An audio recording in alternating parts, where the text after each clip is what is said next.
At my daughter's wedding, she came up to me and whispered in my ear, "Dad, leave now. I'm ashamed of you in front of my in-laws." That same evening, she called, "Transfer me $50,000 to cover the wedding costs." I replied with just 3 words she'll never forget. Before continuing, subscribe to the channel and write in the comments what time it is in your region right now. The March morning smelled like rain and wet earth when my phone rang. I was in the vineyard, checking the dormant vines for winter damage, my hands stained with soil that no amount of scrubbing ever completely removes. 20 acres of Cabernet Sauvignon stretching across the Napa hillside, my life's work, my pride, my legacy. "Dad, I have news!" Vanessa's voice burst through the speaker, bright with that electric energy she'd had since she was a little girl, discovering something wonderful. My heart lifted. "Austin proposed. We're getting married." For exactly 3 seconds, I was happy. Then I heard the shift in her tone, that nervous edge that mothers learn to detect, that fathers pretend not to notice. "That's incredible, sweetheart," I said, pulling off my work gloves. "When did—" "There's just one thing." The brightness dimmed. "His parents want to meet you. Tomorrow, for dinner. Here at your place. Tomorrow. Not, would you be available, or when works for you. Tomorrow, like a summons." "Of course," I said slowly. "I'd love to meet them. What's Austin's family like?" Silence stretched across the line, the kind of silence that says more than words. "They're successful, Dad. His father, Roger, is a real estate developer in San Francisco. Big projects. His mother, Charlotte, comes from old money. The Wellingtons." The way she said it, like I should recognize the name, like it should mean something, sent a chill down my spine. I looked at my dirt-caked boots, at the vineyard stretching behind me, at the modest farmhouse where I'd raised her after her mother died 8 years ago. "Sounds impressive," I said carefully. "What time should I expect everyone?" 6 o'clock. And Dad?" Another pause. Maybe dress nice. They're used to certain standards." I hung up feeling unsettled in a way I couldn't name. Something in her voice, that apologetic tone, like she was bracing for impact, sat wrong in my gut. The next day I cleaned the house, put on my good shirt, the blue one Vanessa bought me last Christmas, set the dining table with the nice dishes. I'd planned a simple dinner, roasted chicken, vegetables from my garden, a bottle of my 2019 Cabernet that had won a bronze medal at the county fair. Honest food, honest wine. Vanessa arrived 2 hours early, her BMW crunching on the gravel drive. She stepped out wearing designer clothes I didn't recognize, her face tight with anxiety. "Dad, we need to talk before they get here." She walked through my house like a health inspector, her eyes cataloging everything with barely concealed dismay.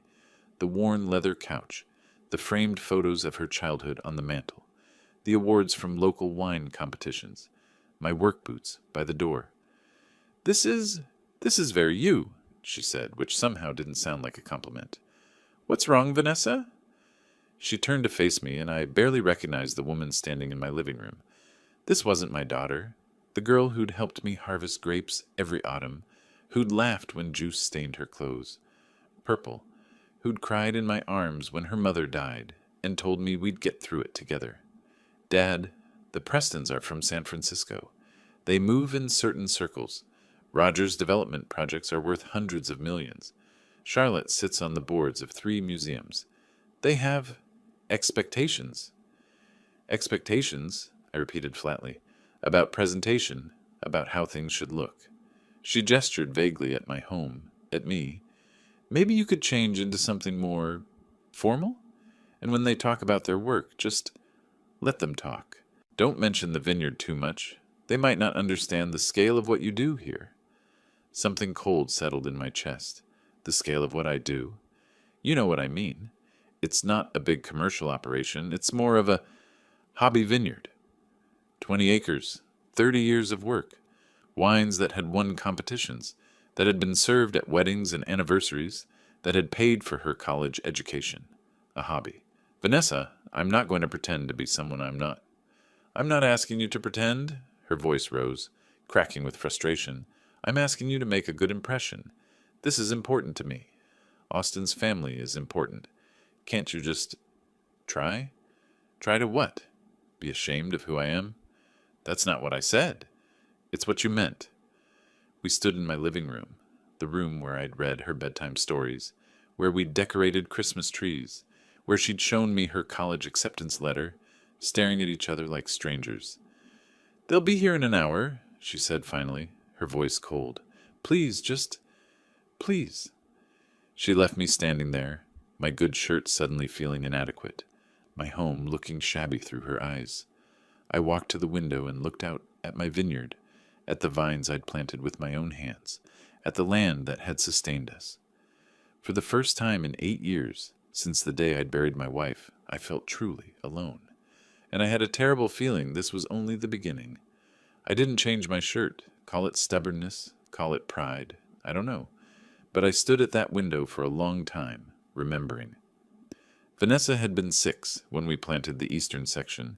She'd insisted on helping, her tiny hands pressing soil around the rootstock, while I explained how these small plants would grow into something magnificent if we were patient, if we cared for them properly.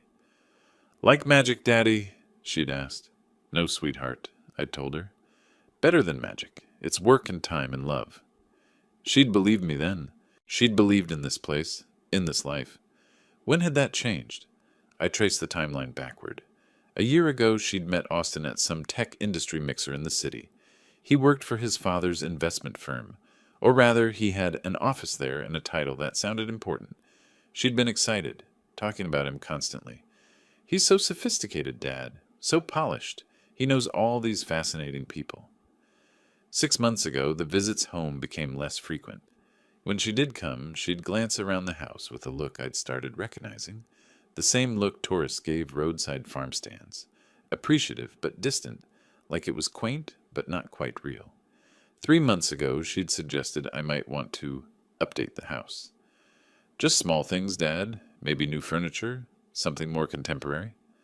I'd laughed it off, not understanding she was serious. Now I understood. She'd been preparing me for this moment, or rather, preparing herself to be embarrassed by me. The Tesla arrived precisely at 6. I knew it was a Tesla because Vanessa had mentioned it 3 times in the past hour, like the car brand was somehow relevant to my character assessment. Through the window, I watched 3 people emerge. Austin, tall and sharp-edged in an expensive suit. Roger, his father, built like someone who'd won at life and expected acknowledgement of that fact. And Charlotte, blonde and brittle, scanning my property with the expression of someone calculating property values. I opened the door before they could knock. Old habit, you greet guests. You don't make them wait on the porch. "Mr. Cooper," Austin said, extending his hand without warmth. "Good to finally meet Vanessa's father." His grip was aggressive, like he was making a point. I matched it and watched his eyes flicker with surprise. Vineyard work builds strength, the kind that doesn't advertise itself in gym muscles. "Leonard," I said, "please come in."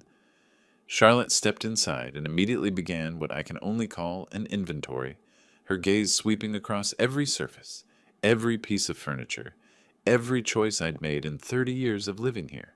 She smiled, but it didn't reach her eyes.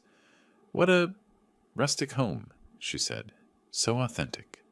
Authentic, like I was a museum exhibit. "We like it," I said simply. Roger moved past the pleasantries to what clearly interested him more. "Nice piece of land you've got here, Leonard. How many acres?" 20. "Must be worth a pretty penny these days. Napa real estate has been climbing. You ever think about selling?" We hadn't been inside my house for 2 minutes, and he was already appraising it like livestock. "Not interested in selling," I said. "This land's been my life's work. Everything's for sale at the right price."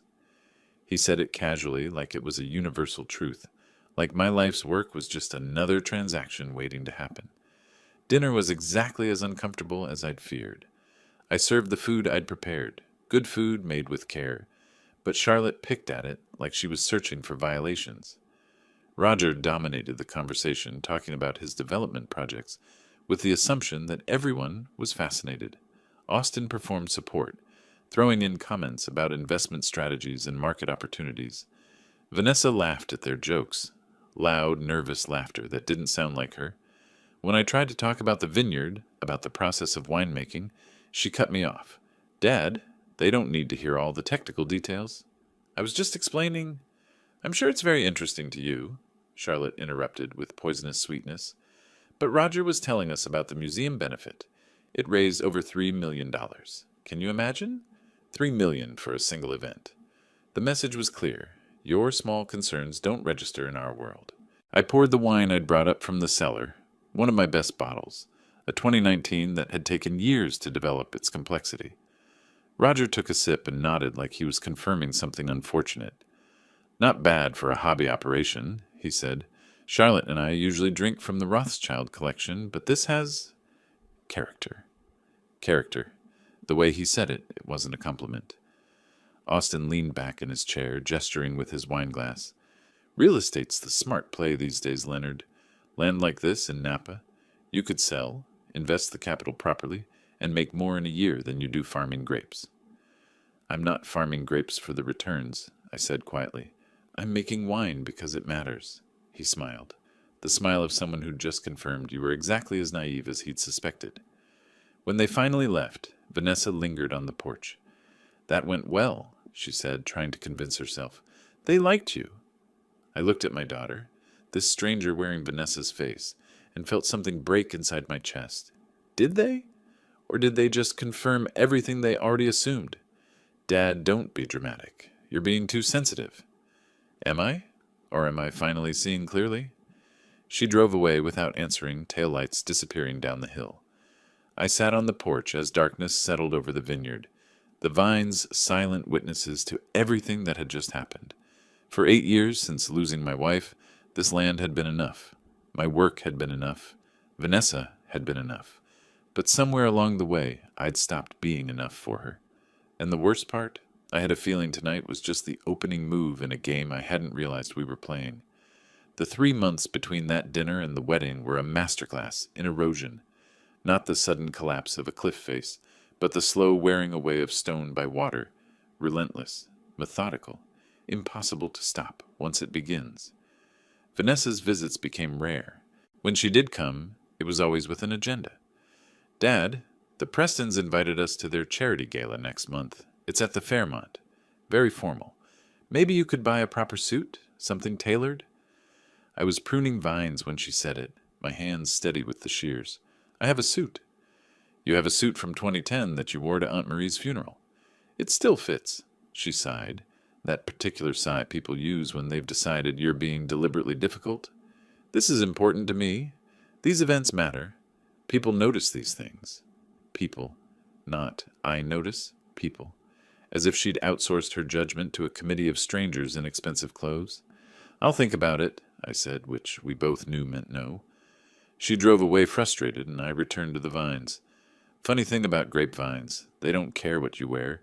They respond to consistency, patience, and honest work. No performance required. Austin started appearing too, always unannounced. He'd drive up in that silent Tesla, emerging with his designer sunglasses and practiced smile like he was doing me a favor by visiting. Just thought I'd check in, Leonard, see how you're managing the property. Managing. Like I was a caretaker rather than the owner. He'd walk through the vineyard, asking questions that sounded innocent but weren't. How much maintenance does 20 acres require? Must be exhausting at your age. Ever think about scaling back, maybe selling a few acres to make life easier? The first time, I was polite. The second time, I was firm. By the fourth visit, I understood what I was looking at. A wolf circling, testing for weakness, waiting for the moment to strike. Land's not for sale, Austin. Of course not, he'd say smoothly. Just concerned about you. Vanessa worries. We both do. Liar. I could see it in his eyes, the way they tracked across my property, like a calculator running numbers. He didn't see soil and vines. He saw dollar signs and development potential. Charlotte called during these visits, too. She had Vanessa's number memorized and a talent for timing her calls. When I was within earshot, her voice would carry through the phone, sharp and penetrating. Darling, about the wedding. We really must discuss the father of the bride situation. I know you love him, but presentation matters. Perhaps he could sit at a side table. We can't have him at the head table in that old suit.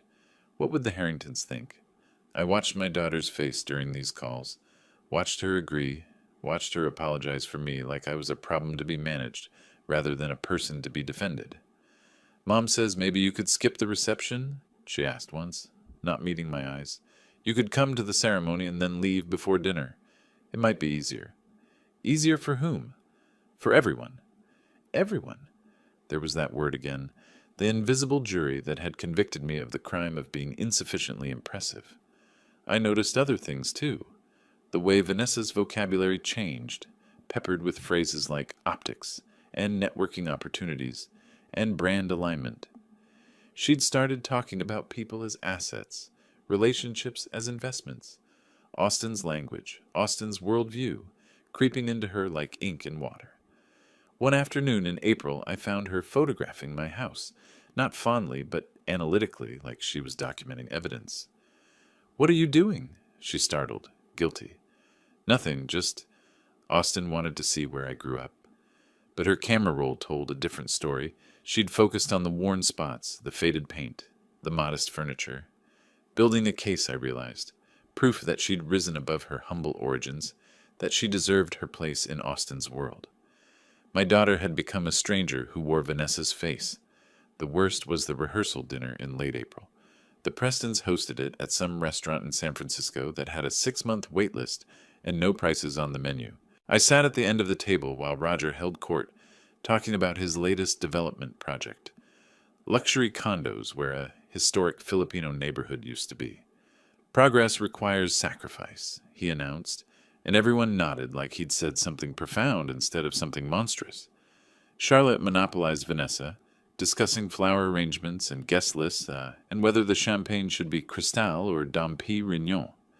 My daughter listened like a student before an exam, desperate to get the answers right. Austin caught my eye once and smiled. A predator's smile, all teeth and no warmth. In that moment, I understood something fundamental. This wasn't about Vanessa. It had never been about Vanessa. She was a means to an end, and the end was sitting on 20 acres of California wine country, worth more than Austin would make in a decade. I excused myself early, claiming exhaustion. Nobody protested. I don't think anyone noticed I'd left.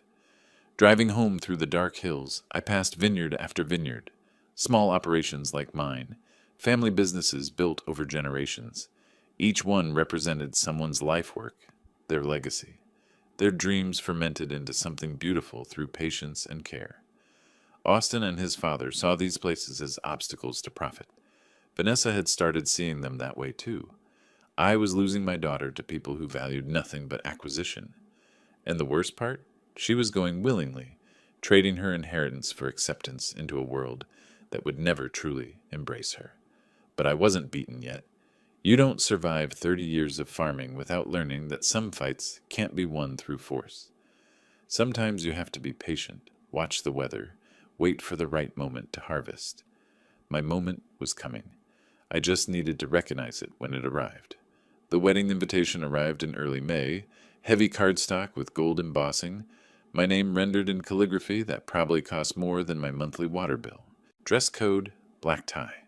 Location, the Preston Estate, Atherton. I bought a new suit, not because Vanessa asked, but because I wanted to walk into that wedding with dignity.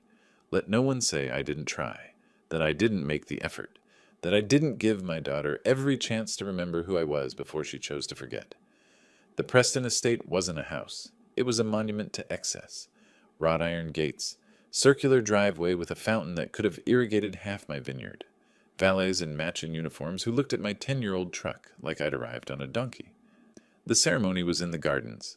300 guests seated in pristine white chairs. String quartet playing something classical and emotionless. I sat in the third row, not the front where fathers typically sit, but far enough back to avoid embarrassing anyone important. Vanessa looked beautiful in her wedding dress.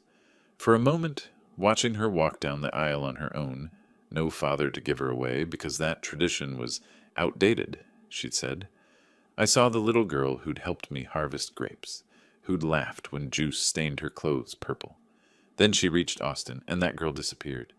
The woman who took his hand was someone else entirely, someone polished and perfect and hollow. The ceremony was mercifully short. The reception was agony. The ballroom, they had a ballroom, was decorated like something from a museum. Crystal chandeliers, gold, everything. tables with centerpieces that cost more than most people's monthly rent. The Prestons had invited everyone who mattered in San Francisco society, and precisely none of them had any interest in talking to a vineyard owner from Napa. I found my table, number 24, near the kitchen doors, far from the head table where my daughter sat with her new in-laws. My table mates were distant cousins of Charlotte's, people who made polite conversation for exactly 6 minutes before turning to talk among themselves. I watched the reception like a visitor from another planet, watched wealthy people congratulate each other on their wealth, watched Austin and Roger work the room like politicians, making connections, discussing deals, watched Charlotte hold court, dripping with jewelry and judgment, and I watched Vanessa, my daughter, scanning the crowd with anxious eyes, checking constantly to see if she was performing correctly, if she was meeting expectations. Around 8 o'clock she approached my table. My heart lifted foolishly, thinking maybe she'd come to share a dance, to have one genuine moment with her father on her wedding day. She bent down, her face close to my ear, her breath wine-sweet and her voice ice-cold. "Dad, you need to leave. I'm ashamed of you in front of the Prestons. You don't fit in here." The words hit like bullets, not because they were cruel, though they were, but because they were calculated. She'd thought about this, rehearsed it, decided this was the right moment to wound me. I stood without a word, didn't make a scene, didn't argue. I walked out of that ballroom, past the valets, got in my truck, and drove home through the dark with my hands shaking on the wheel. Not from sadness, from rage. I sat on my porch until 11, drinking wine I'd made with my own hands, watching the stars over my vineyard, understanding with crystalline clarity that I'd just been dismissed from my daughter's life like a servant who'd outlived his usefulness. At 11, my phone rang. Vanessa. For one stupid second, I thought she was calling to apologize.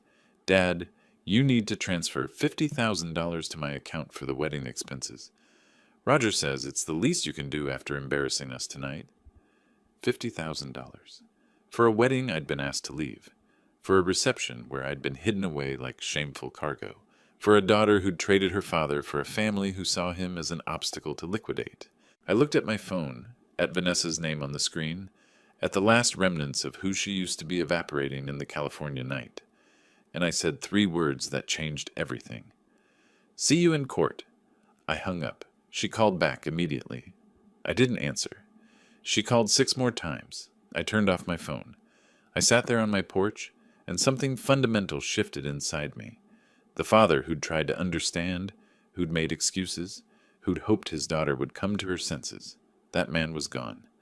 In his place was someone who understood that patience wasn't always a virtue, that some people mistake kindness for weakness, that my daughter and her new family had looked at my life's work and seen only one thing, an asset to be acquired.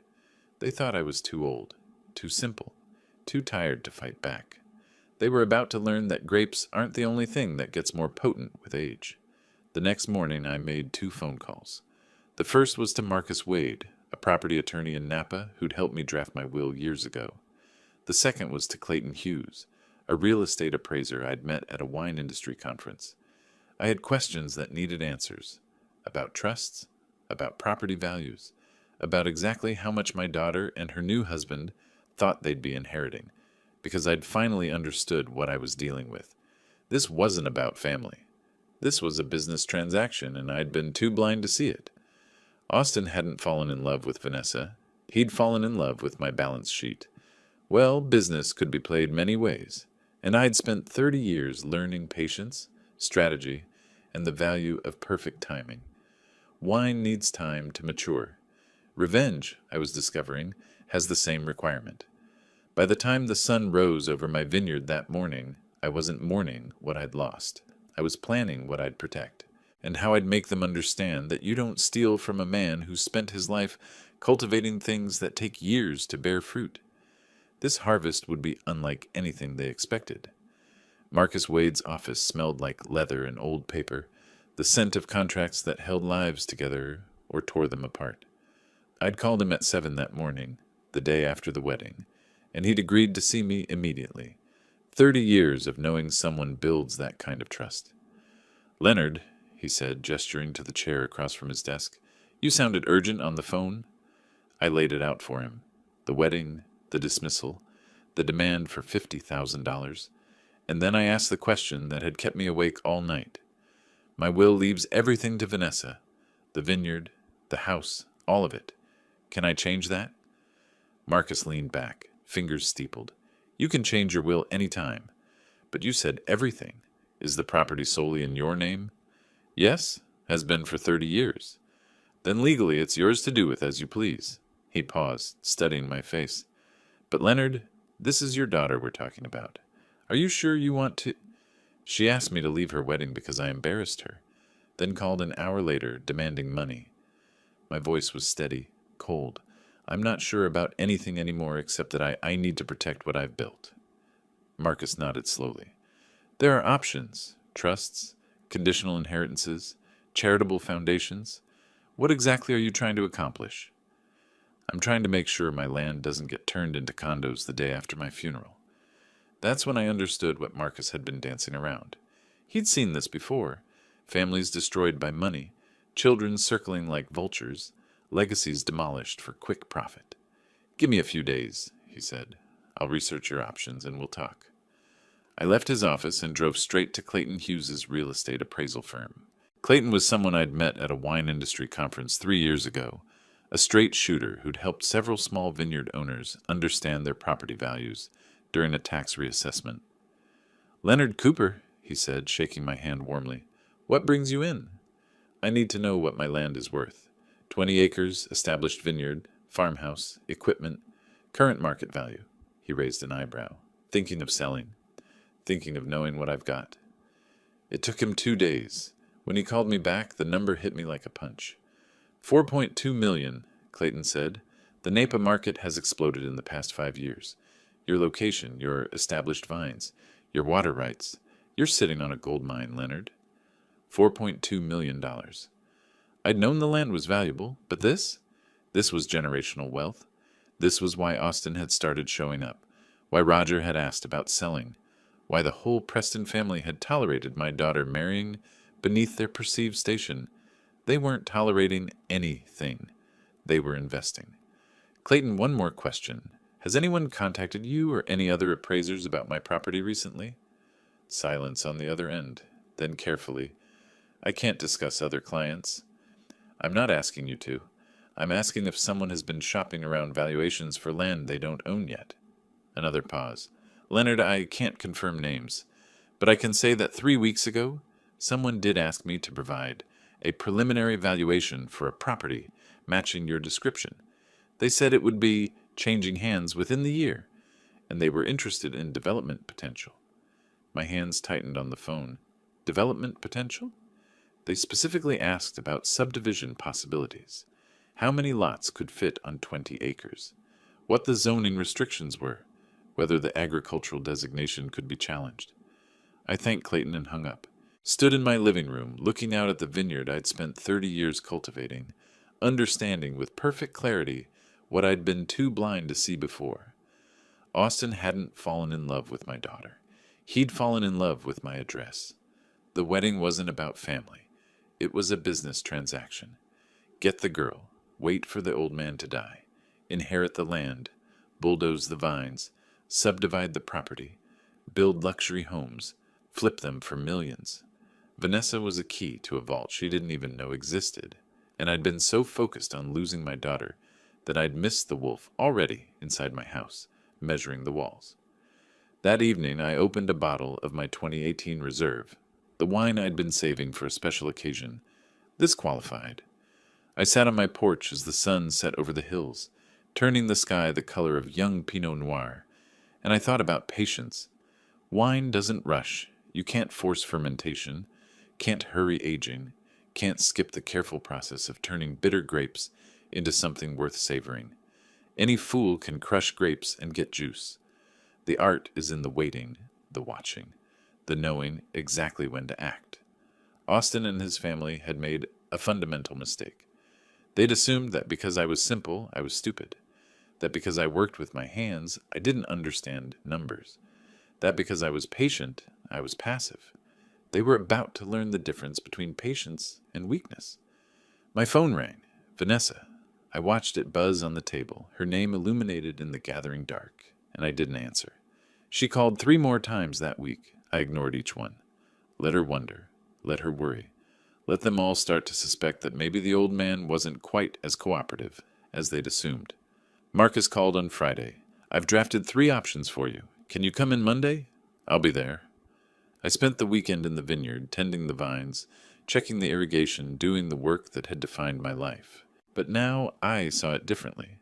This wasn't just my livelihood anymore. It was a fortress, and I was preparing its defenses. Monday morning, Marcus spread the documents across his desk like a general planning strategy.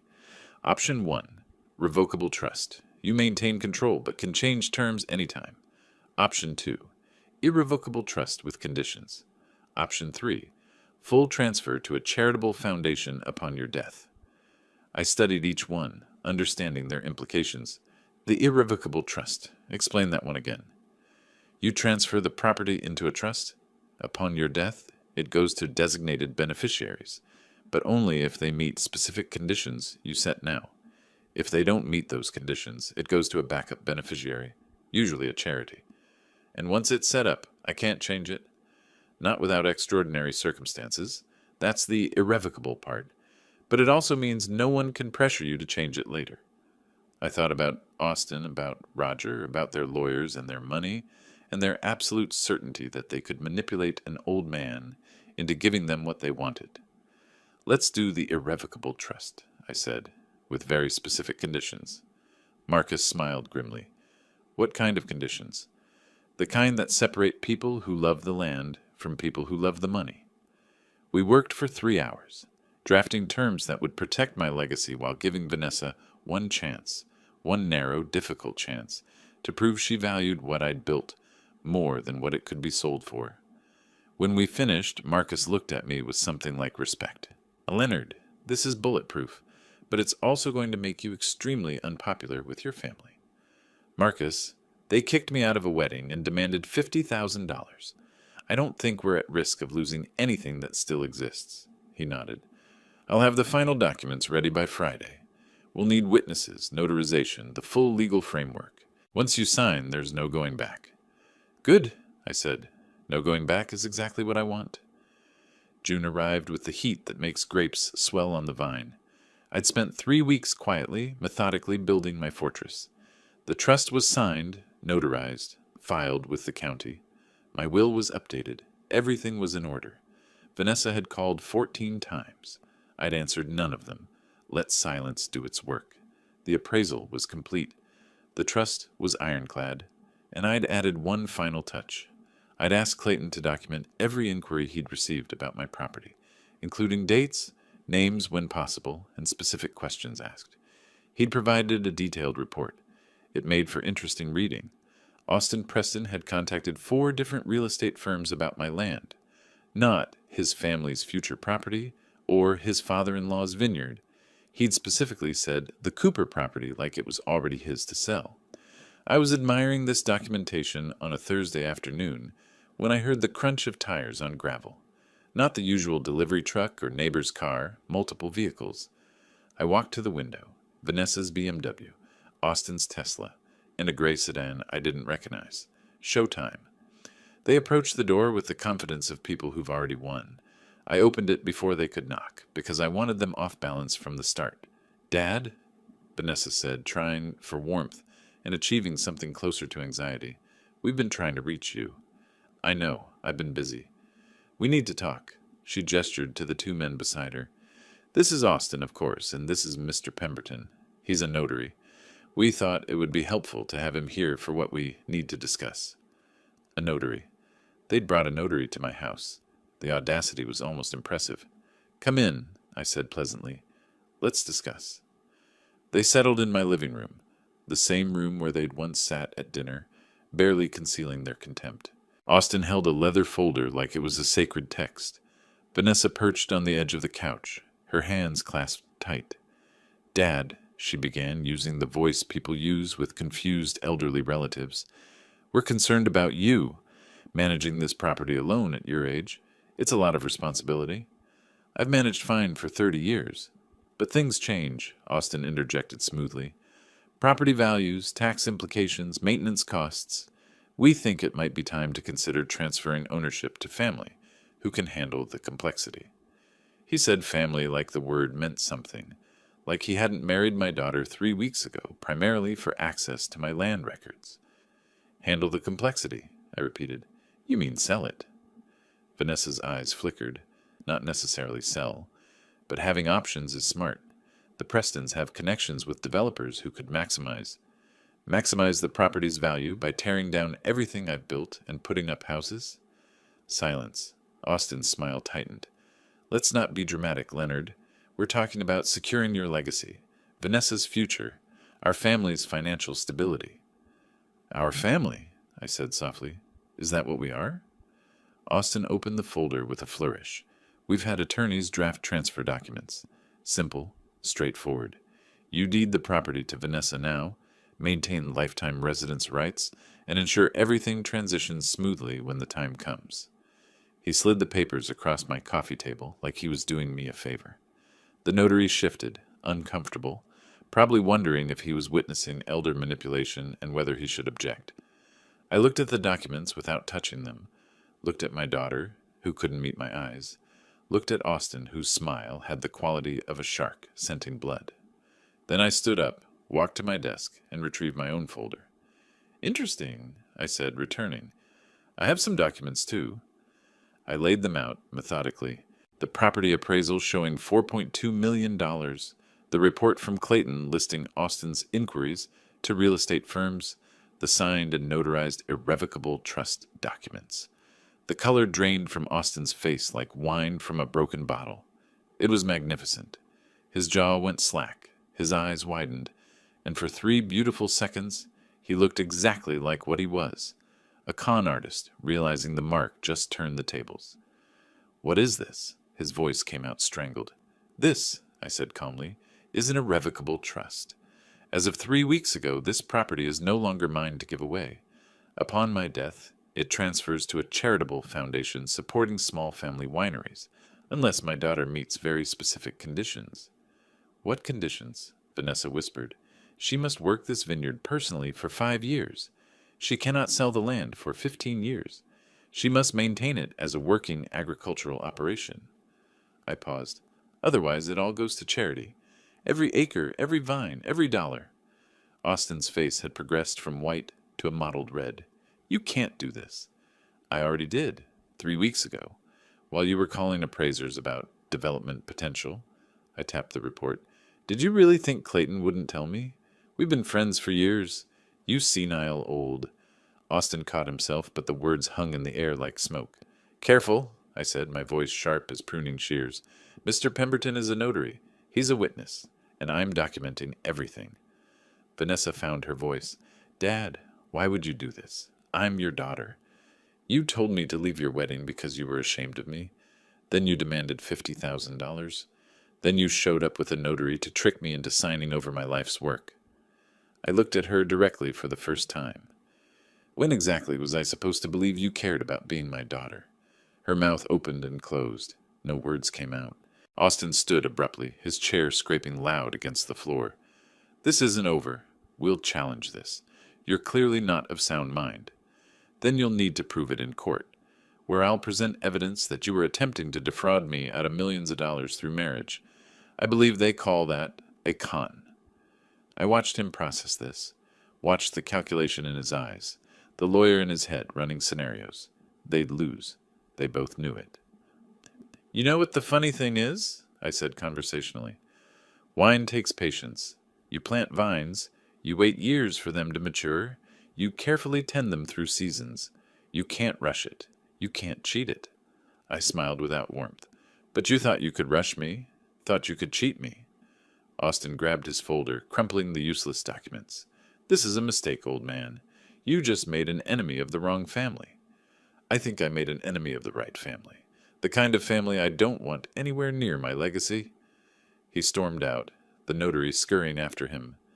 Vanessa remained, tears running down her face that might have been genuine, or might have been another performance. I couldn't tell any more, and I discovered I didn't care. Daddy, please! The conditions stand. If you want this land, you'll earn it the way I earned it. with work, with time, with respect for what it means. I held her gaze. But I don't think you will. I think you'll choose Austin's money over my dirt, and that's your choice to make. She left without another word.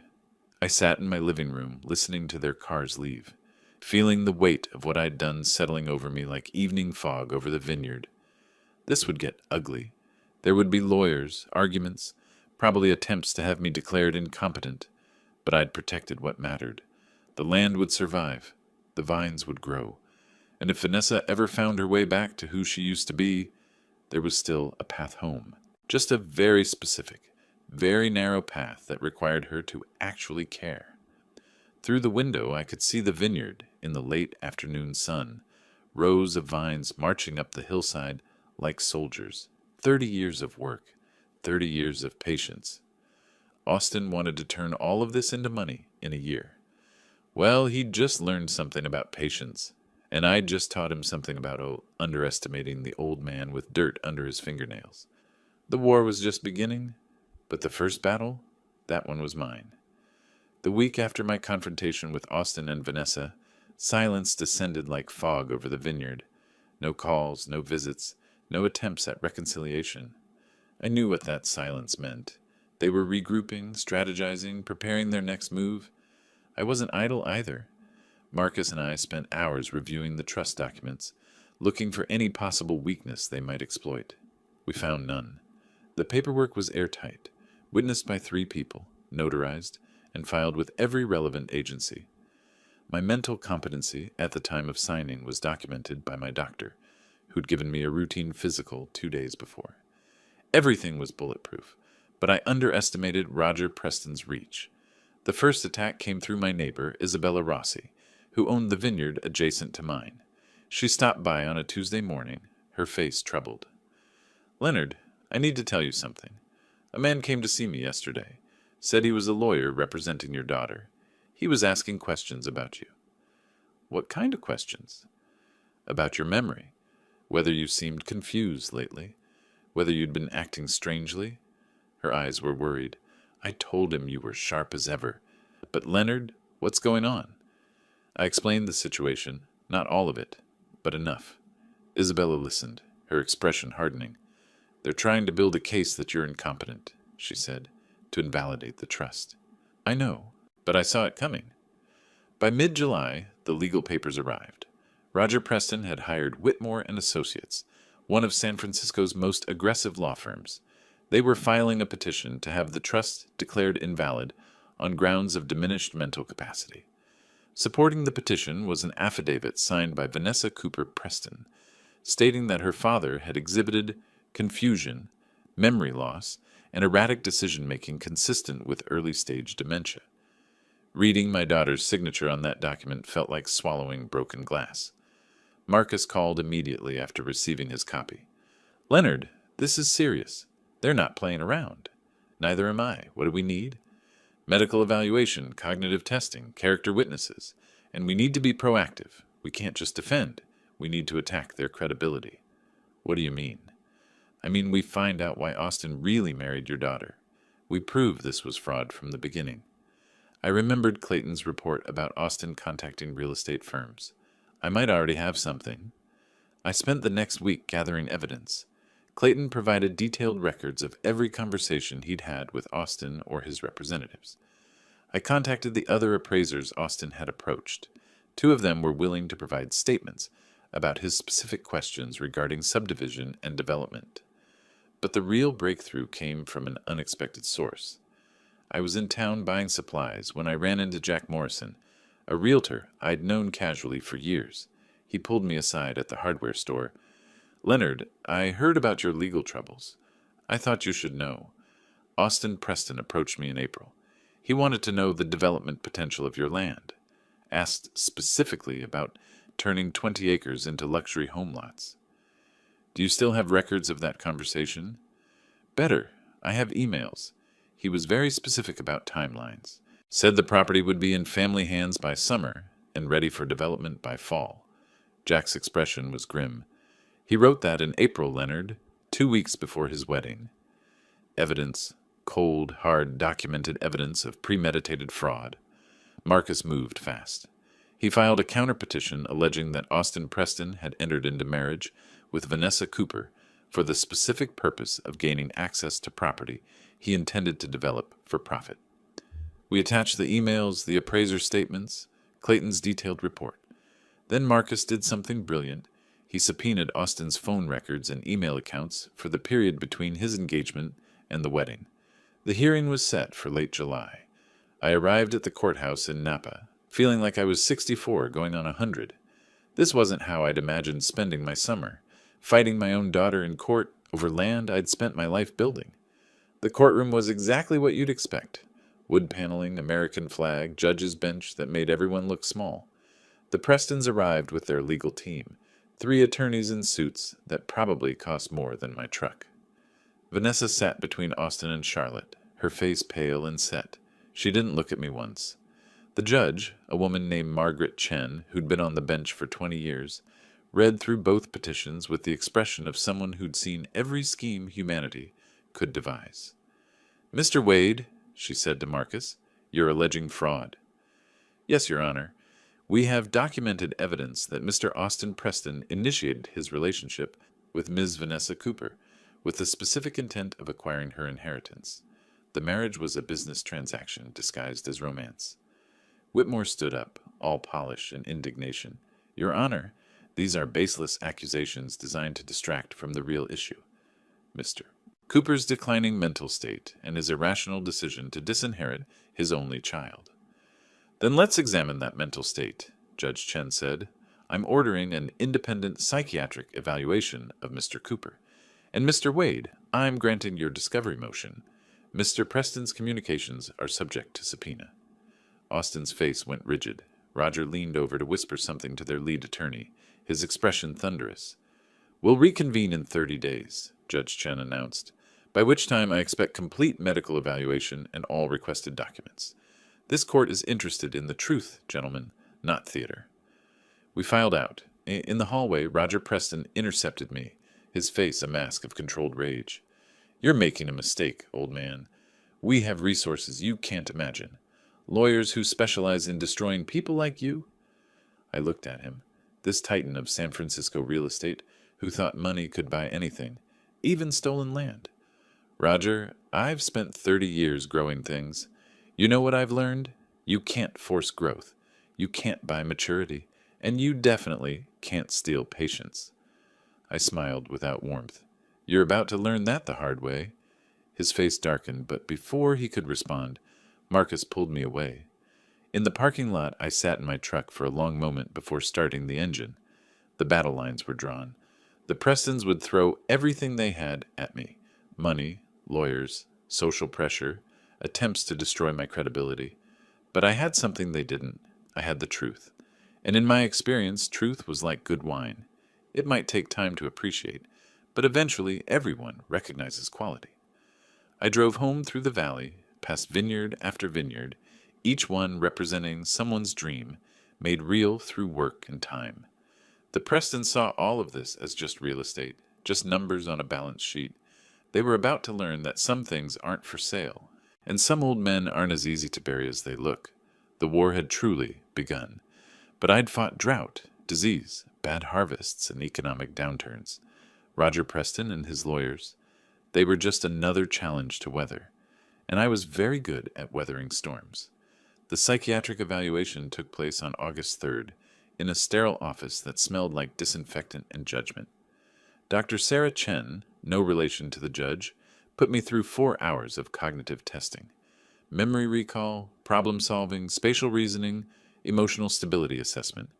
I answered every question, solved every puzzle, remembered every word in the sequence she gave me. When we finished, she looked at her notes and then at me. "Mr. Cooper, your cognitive function is well above average for your age. No signs of dementia, no memory impairment, no evidence of diminished capacity. Your decision-making faculties are completely intact. Can you put that in writing?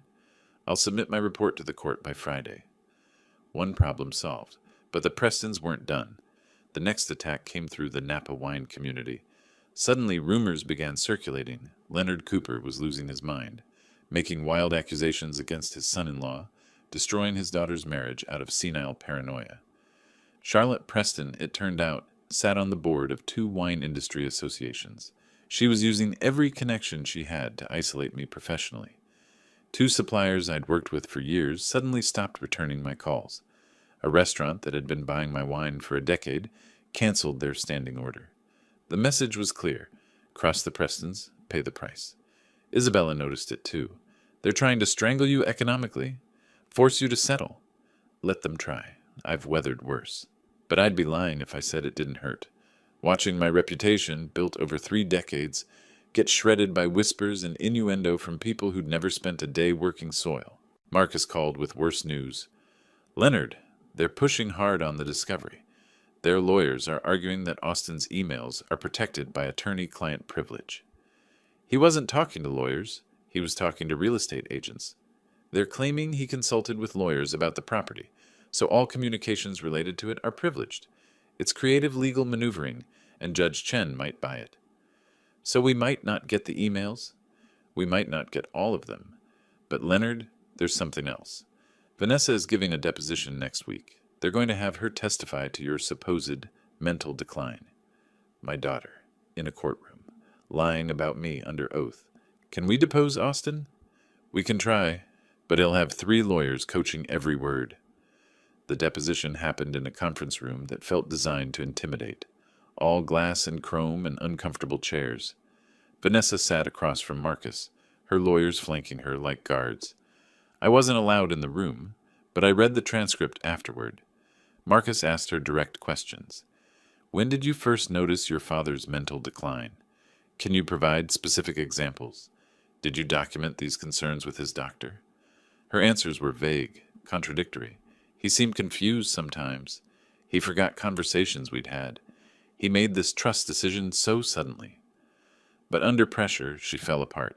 She couldn't provide dates, couldn't give specific examples, couldn't explain why she'd never mentioned any concerns to his doctor or neighbors.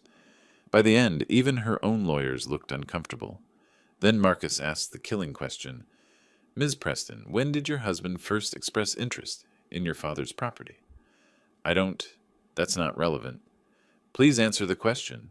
When did Austin Preston first discuss the value or development potential of your father's vineyard? Long silence in the transcript. Then, I don't recall exactly. Was it before or after your engagement? I said I don't recall. Marcus sent me the transcript with a note.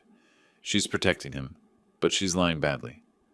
Our break came from an unexpected source. Austin's own arrogance. One of the appraisers Clayton had contacted, a man named David Torres, called me directly. Mr. Cooper, I thought you should know. Austin Preston tried to pressure me into withdrawing my statement. He implied there would be professional consequences if I testified against him. Can you document that? I recorded the phone call. California is a 2-party consent state, so it's legal. Marcus nearly shouted when I told him, That's witness tampering. That's a felony. We submitted the recording to the court. Judge Chen's response was swift and brutal. She sanctioned the Preston legal team, ordered all of Austin's communications turned over immediately without privilege protection, and moved the hearing up by 2 weeks. The court, she wrote in her order, will not tolerate attempts to obstruct justice or intimidate witnesses. The documents arrived 3 days later. Boxes of them, emails, texts, phone records. Marcus and I spent 2 solid days reading through Austin Preston's digital life. It was all there, every bit of it. Emails to his father. The old man's sitting on at least $4 million. Vanessa's the key. Text to a business partner. Wedding in May, property transfer by summer, development by fall. This is going to be huge. Messages to Vanessa that made my stomach turn. Don't worry about your dad. Once we're married, the property becomes family assets. We'll handle him together. But the worst was an email Austin sent to Roger 2 weeks after the wedding. Subject line, the Cooper problem. Dad, the old man is more stubborn than expected. Vanessa can't convince him to sign over the property. We need to consider legal options to have him declared incompetent. Mom's friend knows a psychiatrist who specializes in elder care evaluations. Might be useful. They'd been planning this from the start. The whole incompetency petition wasn't a response to my trust. It was always their backup plan. Marcus filed an emergency motion, attaching the complete email chain. By the time we finished, we had documentation of fraud, elder abuse conspiracy, witness intimidation, and perjury in Vanessa's deposition. Judge Chen scheduled a hearing for August 26th. The night before, I sat on my porch with a bottle of my 2017 Reserve, watching the stars over the vineyard. 30 years of work, and it had come down to this: a courtroom battle where my own daughter stood against me, defending a man who'd systematically planned to rob us both. Because that was the bitter truth I'd finally accepted. Austin had been using Vanessa just as much as he'd been using me. She was never his wife. She was his access code to a vault. Tomorrow I'd prove it. Tomorrow Judge Chen would see exactly what kind of people the Prestons were. But tonight I just felt tired and sad and old in a way that had nothing to do with years. Isabella found me there around 10. She sat down without asking, poured herself some of my wine, and we sat in silence for a long time. "You're going to win," she finally said. "I know. So why do you look like you've lost?"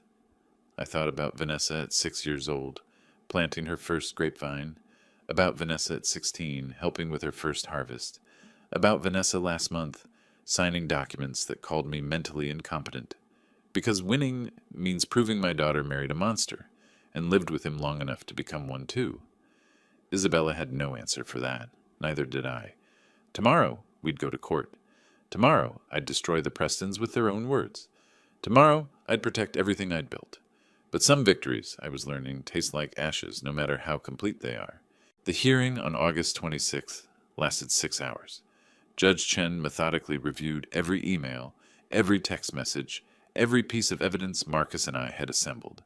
The Prestons' legal team tried everything: objections, procedural challenges, attempts to exclude evidence, but the paper trail was too clear, too damning. Austin's emails were read aloud in open court.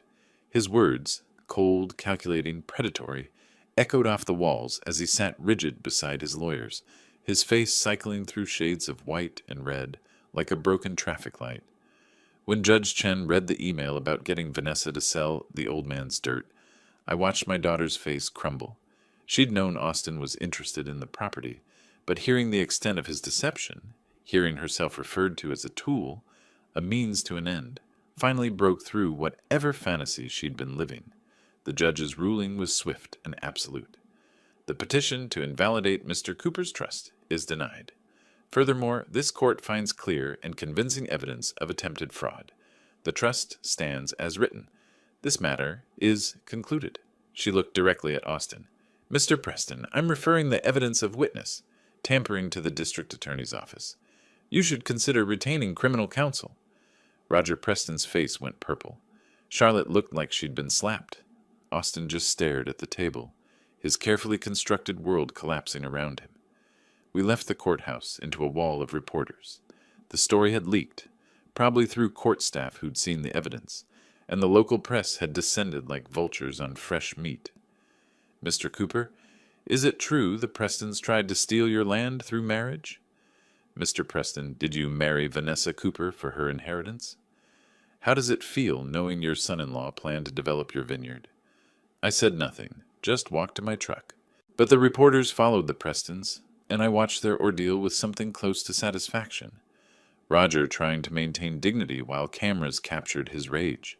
Charlotte clutching her designer bag like armor. Austin hiding behind his lawyers, unable to meet anyone's eyes. The Napa Valley Register ran the story the next morning. Preston family accused of marriage fraud in vineyard scheme. The article laid out everything: the emails, the appraisals, the systematic plan to acquire my land through deception. By afternoon, it had spread to the San Francisco Chronicle, then to wine industry publications, then to business journals. The story had everything readers loved: wealthy villains, an underdog victim, documented proof of conspiracy. Roger's real estate empire started crumbling immediately. 3 major clients canceled projects, citing ethical concerns. 2 partners withdrew from developments. The San Francisco Business Council quietly removed him from their board. Austin fared worse. His investment clients, wealthy individuals who valued discretion and integrity, began pulling their accounts. Nobody wants a financial advisor who married for money and got caught. Within a week, he'd lost 60% of his portfolio. Charlotte's social standing evaporated. The museums and charities she'd supported suddenly had no room for her on their boards. Invitations dried up. The society pages that once featured her philanthropic work now detailed her family's disgrace. My phone rang at 2 a.m, 3 weeks after the hearing. Vanessa, her voice wrecked with crying. "Dad, what have you done? Austin says this is all my fault. He says I ruined everything. The Prestons are losing clients, losing money, losing their reputation, and it's all because of me." I sat up in bed, turning on the light. "No, Vanessa. It's because of what they did. What you helped them do. I didn't know. I didn't know he was planning all of this. You knew enough. You knew he was interested in my land. You knew he was pushing for me to transfer ownership. You signed documents declaring me incompetent." My voice stayed calm, steady. "You chose their side at every turn. Because I loved him. Because I thought—" "You thought what? That you could have both? That you could betray your father and keep your family money?" Silence. Then small and broken. "He's leaving me, Dad. Austin filed for divorce yesterday. He says I didn't deliver what I promised." Those were his exact words. Didn't deliver. There it was, the final blow. Austin had used her completely, then discarded her the moment she became a liability rather than an asset. "I'm sorry you're hurting," I said, and I meant it. "But this isn't my fault, Vanessa. This is what happens when you build a marriage on lies and greed. The Prestons are saying I'm the one who pushed for all of this. Charlotte told everyone I was obsessed with their money, that I manipulated Austin into pursuing your land. They're making me the villain." Of course they were. The Prestons were expert operators. When they couldn't win, they found someone else to blame. And Vanessa, isolated and desperate, made the perfect scapegoat. "Then you understand how it feels," I said quietly, "to be abandoned by people who claim to love you, to have your name destroyed by people you trusted." "Dad, please, can I come home? Can we—" "Not yet. You made choices, Vanessa. Conscious, deliberate choices. You don't get to run back to me just because those choices had consequences." I hung up, sat in the dark of my bedroom, listening to the night sounds of the vineyard, wind through the vines, distant coyotes, the ancient earth settling. I'd won. Completely. Decisively. Brutally. The Prestons were ruined. Austin had lost his business, his reputation, his marriage. Roger and Charlotte would spend years rebuilding what they'd destroyed. Vanessa was learning that betrayal works both ways. But victory felt like ash in my mouth, because I'd also lost something irreplaceable. Trust in my daughter. Faith that family meant something beyond transactions and inheritance.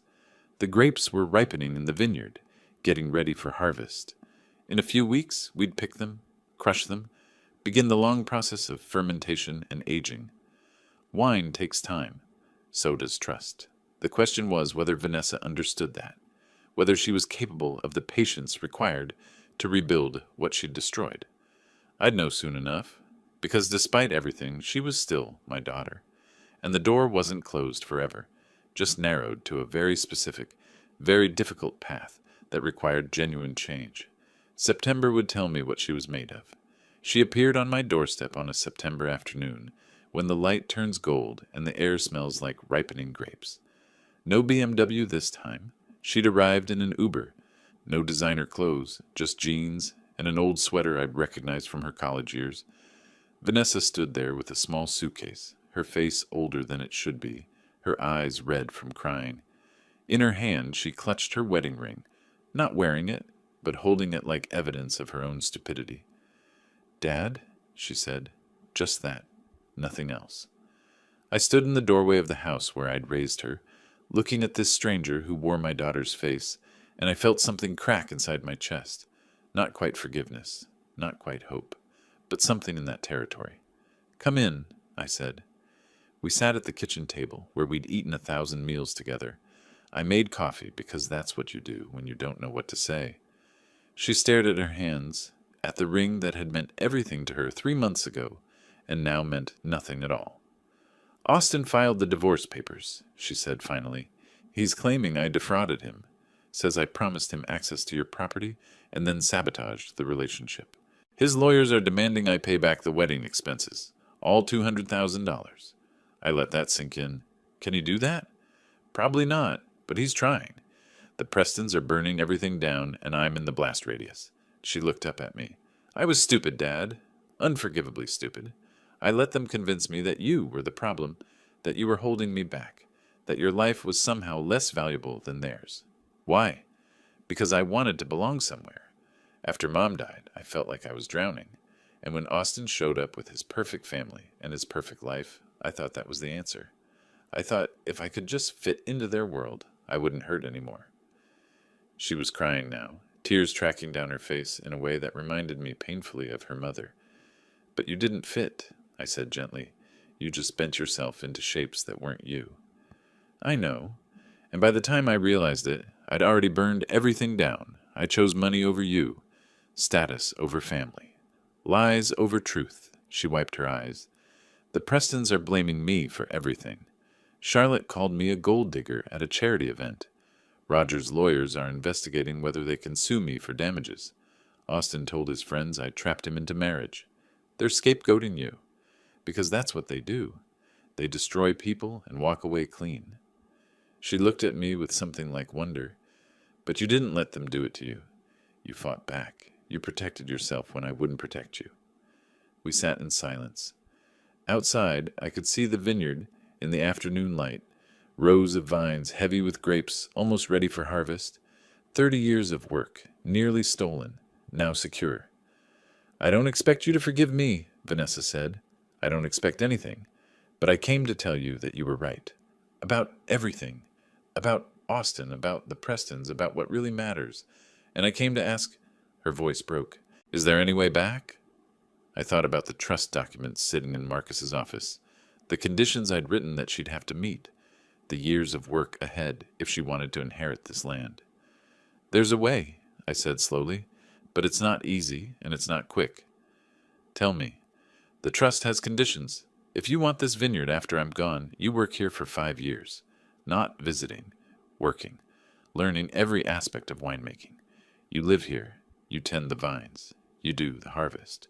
No shortcuts, no hired managers, no selling out after a year. 5 years, she repeated, and you can't sell the land for 15 years after that. If you violate either condition, everything goes to charity. The house, the equipment, all 20 acres. She absorbed this. You're saying I have to prove I care about this place more than the money. I'm saying you have to actually care about this place more than the money. Not prove it, become it. Vanessa looked out at the vineyard. I tried to see it through her eyes. 5 years of physical labor, of modest living, of patience and work without immediate reward. Everything the Prestons had taught her to despise. When do I start?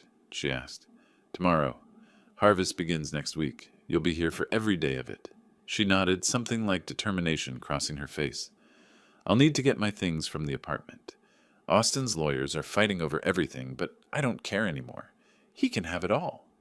Vanessa, this won't be easy. Working a vineyard is backbreaking. The pay is barely enough to live on. Your friends won't understand. You'll be giving up. I'm not giving up anything that matters, she interrupted. I already lost what matters. This is trying to find it again. We talked for another hour, working out logistics. She'd move into the guest room, the same room she'd slept in as a child. She'd start with the basic tasks, pruning, irrigation management, soil testing. Marcus would update the trust to reflect her commitment. As the sun set, turning the hills the color of Merlot, I walked her out to the vineyard. We stood among the vines I'd planted 30 years ago, heavy with fruit that would soon become wine. Your mother helped to plant this section, I said. You were 6 years old. You dug holes with a trowel while she and I set the rootstock. I remember, Vanessa said softly. I asked if they'd grow into magic beanstalks. And I told you they'd grow into something better, something real. We stood there as darkness fell over the valley, two people who'd nearly destroyed each other, trying to find a path back to something resembling family. Those 3 words, Vanessa said, when I called demanding $50,000 and you said, see you in court. That changed everything, didn't it? It was the moment I stopped being your victim and started being your father again. the moment I chose to protect what I'd built instead of letting you tear it down. I'm glad you did, she whispered, even though it hurt, even though it exposed everything. I looked at my daughter, broken, humbled, finally willing to learn the lessons I'd been trying to teach her whole life. Lessons about patience, about work, about the difference between value and price. Grapes take time, I said. You can't rush fermentation. You can't shortcut aging. The best wine comes from patience and care and understanding that some things can't be forced. Like trust, Vanessa said, like trust. The vineyard stretched around us in the darkness, vines rustling in the evening breeze. Somewhere in the distance I heard the sound of Isabella's tractor, my neighbor preparing for her own harvest, the rhythm of work that had sustained this valley for generations. I'd won my war, protected my legacy, taught the Prestons and their son that some old men aren't as easy to rob as they look.